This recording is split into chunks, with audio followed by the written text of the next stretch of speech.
Hi all, എല്ലാവർക്കും പുതിയൊരു വീഡിയോയിലേക്ക് സ്വാഗതം. ഇതൊരു പ്രീവിയസ് ഇയർ ക്വസ്റ്റ്യൻസിൻ്റെ സീരീസാണ്.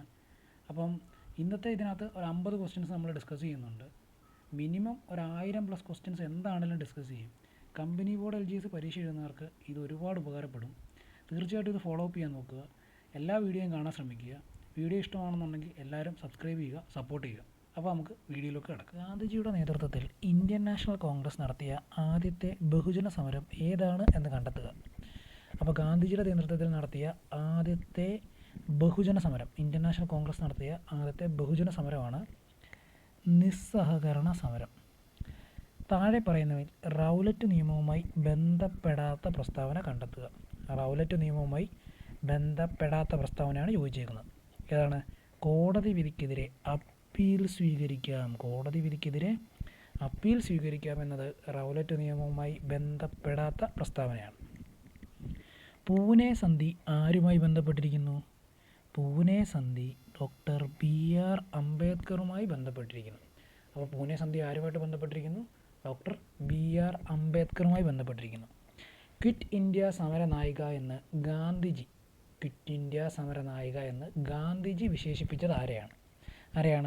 അത് അരുണ ആസിഫ് അലിയാണ്. ആരെയാണ്? അരുണ ആസിഫ് അലി. ജയ് ഹിന്ദ് എന്ന മുദ്രാവാക്യം ആരുടെ സംഭാവനയാണ്? ജയ് ഹിന്ദ് എന്ന മുദ്രാവാക്യം ആരുടെ സംഭാവനയാണ്? അത് സുഭാഷ് ചന്ദ്രബോസിൻ്റെ സംഭാവനയായിരുന്നു. ആരുടെയായിരുന്നു? സുഭാഷ് ചന്ദ്രബോസിൻ്റെ. താഴെ തന്നിരിക്കുന്ന സൂചനകൾ വായിച്ച് അവ ഏത് ആക്റ്റുമായി ബന്ധപ്പെട്ടിരിക്കുന്നു എന്ന് കണ്ടെത്തുക. സൂചനകളൊന്ന് നോക്കാം.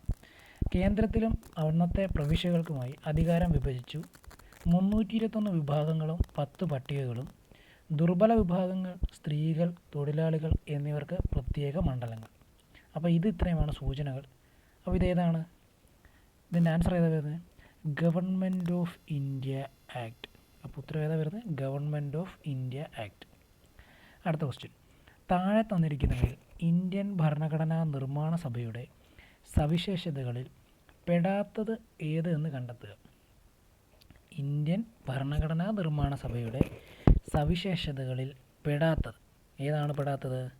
ഡ്രാഫ്റ്റിംഗ് കമ്മിറ്റിയുടെ ചെയർമാൻ ജവഹർലാൽ നെഹ്റു ആണ് എന്നുള്ളതാണ് ചേരാത്തത്. ഡ്രാഫ്റ്റിംഗ് കമ്മിറ്റിയുടെ ചെയർമാൻ ആരാണ്? അത് ഡോക്ടർ BR അംബേദ്കറാണ്. അപ്പോൾ ഡ്രാഫ്റ്റിംഗ് കമ്മിറ്റിയുടെ ചെയർമാൻ ഡോക്ടർ BR അംബേദ്കർ. ഇത് തന്നേക്കുന്നത് ജവഹർലാൽ നെഹ്റു. അപ്പോൾ അത് തെറ്റായ ഉത്തരവാണ്. അടുത്ത ക്വസ്റ്റ്യൻ. ചെറു ഭരണഘടന എന്നറിയപ്പെടുന്ന ഭരണഘടനാ ഭേദഗതി ഏതാണ്? ചെറു ഭരണഘടന അഥവാ മിനി കോൺസ്റ്റിറ്റ്യൂഷൻ എന്നറിയപ്പെടുന്ന ഭരണഘടനാ ഭേദഗതി ഏതാണ്? അത് 42ാം ഭരണഘടനാ ഭേദഗതിയാണ്. ഇന്ത്യൻ ഭരണഘടന ഭേദഗതി ചെയ്യാനുള്ള അധികാരം ആരിൽ നിക്ഷിപ്തമായിരിക്കുന്നു? ആരിലാണ്? ഇന്ത്യൻ ഭരണഘടനയിൽ ഭേദഗതി വരുത്താനുള്ള അധികാരം ആർക്കാ? അത് പാർലമെൻറ്റിനാണ്. ഇന്ത്യൻ ഭരണഘടനയിൽ ഭേദഗതി വരുത്താൻ ഉള്ള അധികാരം അത് പാർലമെൻറ്റിനാണ്. ഓരോ വ്യക്തിയും രാഷ്ട്രത്തോടും സമൂഹത്തോടും പാലിക്കേണ്ട ഉത്തരവാദിത്തങ്ങൾ ഏത് പേരിൽ അറിയപ്പെടുന്നു? മൗലിക കടമകൾ എന്ന പേരിൽ അറിയപ്പെടുന്നു. ഏത് പേരിൽ അറിയപ്പെടുന്നു? അത് മൗലിക കടമകൾ എന്ന് അറിയപ്പെടുന്നു. സമപന്തി ഭോജനം നടപ്പിലാക്കിയ സാമൂഹിക പരിഷ്കർത്താവിനെ തിരിച്ചറിയുക. സമപന്തി ഭോജനം ആരായിരുന്നു? അത് അയ്യാ വൈകുണ്ഠസ്വാമികളായിരുന്നു. ആരായിരുന്നു? അയ്യാ വൈകുണ്ഠസ്വാമികൾ. താഴെ കൊടുത്തിട്ടുള്ളവയിൽ നിന്നും ചട്ടമ്പി സ്വാമികളുടെ കൃതി ഏതാണ് എന്ന് കണ്ടെത്തുക. ചട്ടമ്പി സ്വാമിയുടെ കൃതി ഏതായിരുന്നു? അത് വേദാധികാര നിരൂപണമാണ്. ചട്ടമ്പി സ്വാമിയുടെ കൃതി ഏതാണ്? വേദാധികാര നിരൂപണം. ഞങ്ങളുടെ കുട്ടികൾക്ക് പഠിക്കാൻ സൗകര്യം നൽകിയില്ല എങ്കിൽ കാണായ പാഠങ്ങളിലെല്ലാം മുട്ടിപ്പുല്ല് കുഴിപ്പിക്കും. ഇങ്ങനെ പറഞ്ഞ സാമൂഹിക പരിഷ്കർത്താവ് ആരായിരുന്നു? അത് മഹാത്മാ അയ്യങ്കാളി. ഞങ്ങളുടെ കുട്ടികൾക്ക് പഠിക്കാൻ സൗകര്യം നൽകിയില്ല എങ്കിൽ കാണായ പാഠങ്ങളിലെല്ലാം മുട്ടിപ്പുല്ല് കുരിപ്പിക്കും എന്ന് പറഞ്ഞ സാമൂഹിക പരിഷ്കർത്താവായിരുന്നു മഹാത്മാ അയ്യങ്കാളി. മന്നത്ത് പത്മനാഭൻ നയിച്ച സവർണജാഥ താഴെ പറയുന്നവയിൽ ഏത് സമരവുമായി ബന്ധപ്പെട്ടിരിക്കുന്നു?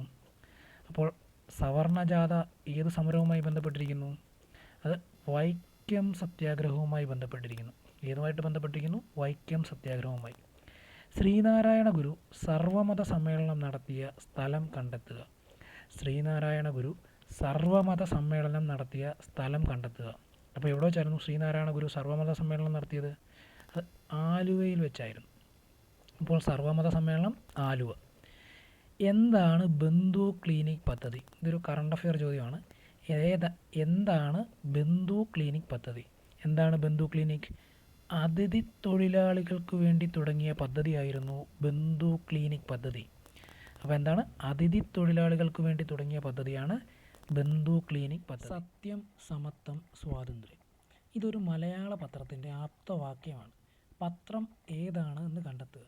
അപ്പോൾ സത്യം, സമത്വം, സ്വാതന്ത്ര്യം. ഇതൊരു പത്രത്തിൻ്റെ ആപ്തവാക്യമാണ്. അപ്പോൾ പത്രം ഏതാണ്? പത്രം മാതൃഭൂമിയാണ്. ഏതാണ് പത്രം? മാതൃഭൂമി. ഇന്ത്യ റിപ്പബ്ലിക് ആയത് എപ്പോഴാണ്? അത് 26 ജനുവരി 1950. എന്നാണ് ഇന്ത്യ റിപ്പബ്ലിക് ആയത്? 1950 ജനുവരി 26-ന്. സ്വതന്ത്ര ഇന്ത്യയിലെ ആദ്യ പ്രധാനമന്ത്രി ആരായിരുന്നു? സ്വതന്ത്ര ഇന്ത്യയിലെ ആദ്യ പ്രധാനമന്ത്രി അത് ജവഹർലാൽ നെഹ്റു ആയിരുന്നു. ആരായിരുന്നു സ്വതന്ത്ര ഇന്ത്യയുടെ ആദ്യ പ്രധാനമന്ത്രി? ജവഹർലാൽ നെഹ്റു. താഴെ പറയുന്നവയിൽ ആരാണ് ഇന്ത്യയുടെ ഉരുക്കു മനുഷ്യൻ എന്നറിയപ്പെടുന്നത്? അപ്പോൾ ഇന്ത്യയുടെ ഉരുക്കു മനുഷ്യൻ എന്നറിയപ്പെടുന്ന ആരാണ്? അത് സർദാർ പട്ടേൽ അഥവാ സർദാർ വല്ലഭായ് പട്ടേലാണ് ഇന്ത്യയുടെ ഉരുക്കു മനുഷ്യൻ എന്നറിയപ്പെടുന്നത്. അപ്പോൾ അടുത്ത ചോദ്യം നോക്കാം. ഇന്ത്യൻ ഭരണഘടനയുടെ രൂപരേഖ തയ്യാറാക്കിയ കമ്മിറ്റിയുടെ ചെയർമാൻ ആരാണ്? ഇന്ത്യൻ ഭരണഘടനയുടെ രൂപരേഖ തയ്യാറാക്കിയ കമ്മിറ്റിയുടെ ചെയർമാൻ BR അംബേദ്കറാണ്.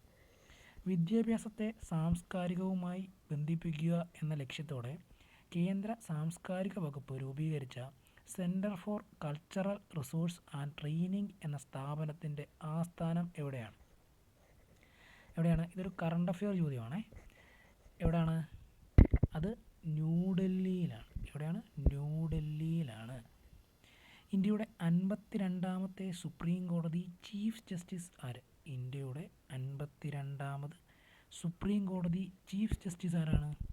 അത് ഭൂഷൺ രാംകൃഷ്ണ ഗവായി ആണ്. ആരാണ്? ഭൂഷൺ രാംകൃഷ്ണ ഗവായി.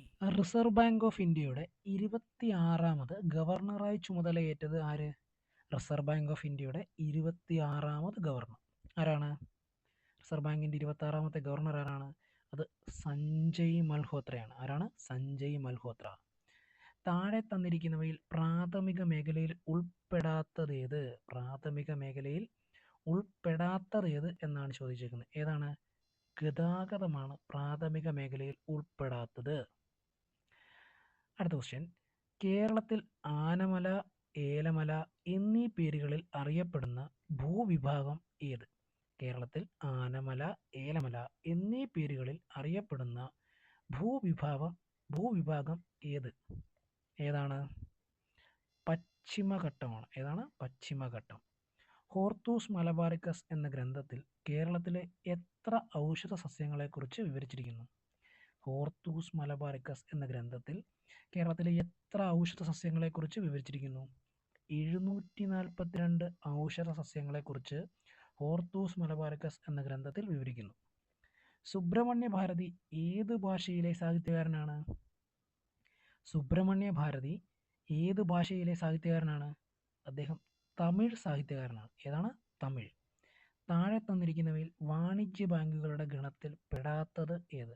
വാണിജ്യ ബാങ്കുകളുടെ ഗണത്തിൽ പെടാത്തത് ഏത്? ഏതാണ്? സഹകരണ ബാങ്ക്. ബാക്കി മൂന്നും വാണിജ്യ ബാങ്കുകളുടെ ഗണത്തിൽ പെടുന്നവയാണ്. അപ്പം താഴെ തന്നിരിക്കുന്നവയിൽ വാണിജ്യ ബാങ്കുകളുടെ ഗണത്തിൽ പെടാത്തത് സഹകരണ ബാങ്കാണ്. അടുത്ത ക്വസ്റ്റ്യൻ. കേരളത്തിലെ ഇപ്പോഴത്തെ സംസ്ഥാന കായിക വകുപ്പ് മന്ത്രി ആരാണ്? അത് വി അബ്ദുറഹിമാനാണ്. ആരാണ്? അത് വി അബ്ദുറഹിമാൻ. ചൂരൽമല മുണ്ടക്കൈ ഉരുൾപൊട്ടൽ ദുരന്തത്തെ തുടർന്ന് പ്രതിസന്ധിയിലായ വയനാട് ടൂറിസത്തെ തിരികെ പിടിക്കാൻ ടൂറിസം വകുപ്പ് ആരംഭിച്ച ക്യാമ്പയിൻ്റെ പേരെന്ത്? എന്തായിരുന്നു ആ ക്യാമ്പയിൻ്റെ പേര്? ക്യാമ്പയിൻ്റെ പേര് എൻ്റെ കേരളം എന്നും സുന്ദരം. അപ്പോൾ എന്തുവായിരുന്നു ക്യാമ്പയിൻ്റെ പേര്? എൻ്റെ കേരളം എന്നും സുന്ദരം. ക്യാമ്പയിൻ്റെ പേര് എൻ്റെ കേരളം എന്നും സുന്ദരം. അടുത്ത ക്വസ്റ്റ്യൻ. ഇന്ത്യൻ ഡിജിറ്റൽ ബാങ്കിംഗ് നടപ്പിലാക്കിയ ആദ്യ സംസ്ഥാനം ഏത്? ഇന്ത്യയിൽ ഡിജിറ്റൽ ബാങ്കിംഗ് നടപ്പിലാക്കിയ ആദ്യ സംസ്ഥാനം അത് നമ്മുടെ സ്വന്തം കേരളം. ഏതാണ്? കേരളം. ഇന്ത്യൻ രാഷ്ട്രപതി സ്ഥാനത്തെത്തുന്നതിന് മുമ്പ് ദ്രൗപദി മുർമു ഏത് സംസ്ഥാനത്തിൻ്റെ ഗവർണറായിരുന്നു? ഇന്ത്യൻ രാഷ്ട്രപതി സ്ഥാനത്തെത്തുന്നതിന് മുമ്പ് ദ്രൗപദി മുർമു ഏത് സംസ്ഥാനത്തിൻ്റെ ഗവർണറായിരുന്നു? ജാർഖണ്ഡിൻ്റെ ഗവർണറായിരുന്നു. എവിടത്തെയാണ്? ജാർഖണ്ഡിൻ്റെ. മൗസീം എന്ന അറബി പദത്തിൻ്റെ അർത്ഥം എന്താണ്? മൗസീം എന്ന അറബി പദത്തിൻ്റെ അർത്ഥം എന്താണ്? ഋതുക്കൾ എന്നാണ് മൗസീം എന്ന അറബി പദത്തിൻ്റെ അർത്ഥം. ഏറ്റവും നീളം കൂടിയ ഉപദ്വീപീയ നദി ഏത്? ഏറ്റവും നീളം കൂടിയ ഉപദ്വീപീയ നദി ഏത്? ഏറ്റവും നീളം കൂടിയ ഉപദ്വീപീയ നദിയാണ് ഗോദാവരി. ഏറ്റവും നീളം കൂടിയ ഉപദ്വീപീയ നദിയാണ് ഗോദാവരി. പരുത്തി കൃഷിക്ക് ഏറ്റവും അനുയോജ്യമായ മണ്ണിനമേത്? പരുത്തി കൃഷിക്ക് ഏറ്റവും അനുയോജ്യമായ മണ്ണിനം അത് കറുത്ത മണ്ണാണ്. കറുത്ത മണ്ണ്. അടുത്ത ക്വസ്റ്റ്യൻ. താഴെ പറയുന്നവയിൽ ഇന്ത്യയുടെ പടിഞ്ഞാറൻ അതിർത്തി ഏതാണ്? താഴെ പറയുന്നവയിൽ ഇന്ത്യയുടെ പടിഞ്ഞാറൻ അതിർത്തി ഏതാണ്? അറബിക്കടൽ. ഇന്ത്യയുടെ പടിഞ്ഞാറൻ അതിർത്തി അറബിക്കടൽ. താർ മരുഭൂമിയുടെ രൂപീകരണത്തിന് കാരണമായ പർവ്വതനിര ഏതാണ്? താർ മരുഭൂമിയുടെ രൂപീകരണത്തിന് കാരണമായ പർവ്വതനിര ഏതാണ്? ആരവല്ലി നിരകളാണ് താർ മരുഭൂമിയുടെ രൂപീകരണത്തിന് കാരണമായ പർവ്വതനിര. താഴെ പറയുന്നവയിൽ കേരളത്തിൻ്റെ ഭൂപ്രകൃതി വിഭാഗത്തിൽ ഉൾപ്പെടാത്തത് ഏത്? താഴെ പറയുന്നവയിൽ കേരളത്തിൻ്റെ ഭൂപ്രകൃതി വിഭാഗത്തിൽ ഉൾപ്പെടാത്തത് ഏത്? ഏതാണ് ഉൾപ്പെടാത്തത്? കേരളത്തിൻ്റെ ഭൂപ്രകൃതി വിഭാഗത്തിൽ ഉൾപ്പെടാത്തത് ഏതാണ്? അത് ഉത്തരമഹാസമതലമാണ് കേരളത്തിൻ്റെ ഭൂപ്രകൃതി വിഭാഗത്തിൽ ഉൾപ്പെടാത്തത്. അടുത്ത ക്വസ്റ്റ്യൻ. കേരളത്തിലെ പ്രധാന ഖാരീഫ് വിള ഏത്? കേരളത്തിലെ പ്രധാന ഖാരീഫ് വിള ഏതാണ്? നെല്ലാണ് കേരളത്തിലെ പ്രധാന ഖാരീഫ് വിള. അടുത്ത, കേരളത്തിൽ കിഴക്കോട്ടൊഴുകുന്ന നദി ഏതാണ്? കേരളത്തിലെ കിഴക്കോട്ടൊഴുകുന്ന നദി ഏതാണ്? പാമ്പാർ. പാമ്പാർ. അടുത്ത ക്വസ്റ്റ്യൻ. എറണാകുളം, ആലപ്പുഴ, കോട്ടയം ജില്ലകളിലായി വ്യാപിച്ചു കിടക്കുന്ന കായൽ ഏതാണ്? എറണാകുളം, ആലപ്പുഴ, കോട്ടയം ജില്ലകളിലായി വ്യാപിച്ചു കിടക്കുന്ന കായൽ ഏതാണ്? വേമ്പനാട്ടുകായൽ. വേമ്പനാട്ടുകായൽ. അടുത്ത ക്വസ്റ്റ്യൻ. താഴെ പറയുന്നവയിൽ സഹ്യപർവ്വതമെന്നും അറിയപ്പെടുന്ന പർവ്വതനിര ഏത്? താഴെ പറയുന്നവയിൽ സഹ്യപർവ്വതം എന്നും അറിയപ്പെടുന്ന പർവ്വതനിര ഏതാണ്? പശ്ചിമഘട്ടം. പശ്ചിമഘട്ടം. അടുത്ത ക്വസ്റ്റ്യൻ. തദ്ദേശ സ്വയംഭരണ സ്ഥാപനങ്ങൾ പിരിക്കുന്ന നികുതിക്ക് ഉദാഹരണം ഏത്? തദ്ദേശ സ്വയംഭരണ സ്ഥാപനങ്ങൾ പിരിക്കുന്ന നികുതിക്ക് ഉദാഹരണമാണ് വിനോദ നികുതി. വിനോദ നികുതി. സിംഹവാലൻ കുരങ്ങുകൾ സംരക്ഷിക്കപ്പെടുന്ന സൈലന്റ് വാലി ദേശീയോദ്യാനം ഏത് ജില്ലയിലാണ്? സിംഹവാലൻ കുരങ്ങുകൾ സംരക്ഷിക്കപ്പെടുന്ന സൈലന്റ് വാലി ദേശീയോദ്യാനം ഏത് ജില്ലയിലാണ്? പാലക്കാട് ജില്ലയിലാണ് സൈലന്റ് വാലി ദേശീയോദ്യാനം സ്ഥിതി ചെയ്യുന്നത്. അടുത്ത ക്വസ്റ്റ്യൻ. കേരളത്തിൽ ഏറ്റവും കൂടുതൽ ദേശീയപാതകൾ കടന്നു പോകുന്ന ഭൂപ്രകൃതി വിഭാഗം. ഈ ക്വസ്റ്റ്യൻ PSC ഡിലീറ്റ് ചെയ്തൊരു ക്വസ്റ്റ്യൻ ആണ്. നമുക്ക് അടുത്തതിലോട്ട് പോകും. ജലസ്രോതസ്സുകളെ സംരക്ഷിക്കുന്നതിനുള്ള ഹരിത കേരളം മിഷൻ പദ്ധതി താഴെ കൊടുത്തിട്ടുള്ളവയിൽ ഏതാണ്? ജലസ്രോതസ്സുകളെ സംരക്ഷിക്കുന്നതിനുള്ള ഹരിത കേരളം മിഷൻ പദ്ധതി താഴെ കൊടുത്തിട്ടുള്ളവയിൽ ഏതാണ്?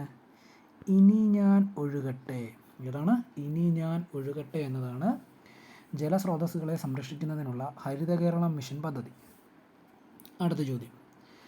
ഭക്ഷ്യസ്വയംപര്യാപ്തത എന്ന ലക്ഷ്യത്തോടെ കേരളത്തിൽ നിലവിൽ വന്ന പദ്ധതിയുടെ പേരെന്ത്? ഭക്ഷ്യസ്വയംപര്യാപ്തത എന്ന ലക്ഷ്യത്തോടെ കേരളത്തിൽ നിലവിൽ വന്ന പദ്ധതിയുടെ പേരെന്ത്? എന്താണ് ആ പദ്ധതിയുടെ പേര്? സുഭിക്ഷ കേരളം എന്നാണ് പദ്ധതിയുടെ പേര്. പദ്ധതിയുടെ പേരാണ് സുഭിക്ഷ കേരളം. അടുത്ത ചോദ്യം. 2020 ക്രിക്കറ്റ് ചരിത്രത്തിൽ സെഞ്ചുറി നേടുന്ന ഏറ്റവും പ്രായം കുറഞ്ഞ താരം ആരാണ്? 2020 ക്രിക്കറ്റ് ചരിത്രത്തിൽ സെഞ്ചുറി നേടുന്ന ഏറ്റവും പ്രായം കുറഞ്ഞ താരം ആരാണ്? അത് വൈഭവ് സൂര്യവംശിയാണ്. വൈഭവ് സൂര്യവംശി. ഈ 50ാമത്തെ ചോദ്യവും PSC ഡിലീറ്റ് ആക്കിയ ചോദ്യമാണ്.